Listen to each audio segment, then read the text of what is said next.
In today's video, I'm going to teach you how to hide the menu bar in Google Slides and Docs. This is a simple process that takes only a few minutes, and it's a great way to give yourself more real estate on screen when you're working on important presentations or documents. Let's dive right in. First, you'll want to head over to Google Slides. You can do this by opening up your browser and typing in the URL for Google Slides, or you can simply search for it through your preferred search engine. Once you're there, make sure that you're signed in to your Google account.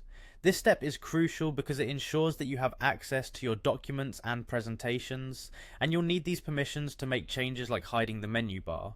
After you've ensured you're signed in, you'll find yourself on the Google Slides homepage. Here you have the option to start a new presentation from scratch by clicking on the blank presentation button. Alternatively, if you have specific needs or want a starting point, you might prefer to choose a template from the collection that Google provides. Either option will work, so select whichever one suits your current task best. Now that you have a presentation open, let's move on to hiding the menu bar. This can be particularly handy if you find the menu bar distracting, or if you're working on a smaller screen and want to maximize your workspace. At the top of your screen, you'll notice a set of options for various tasks, but to hide these you have a couple of choices. You can either click on the Hide the Menus option that's available in the interface, or for a quicker method you can use a simple keyboard shortcut. Press Ctrl, Shift and F. Holding these keys simultaneously will instantly give you a cleaner, more spacious view of your slides or document. This feature is reversible, so if you ever need to access the menu again, simply repeat the command by pressing Ctrl, Shift and F once more, or click the arrow that will have appeared in the place of the menu.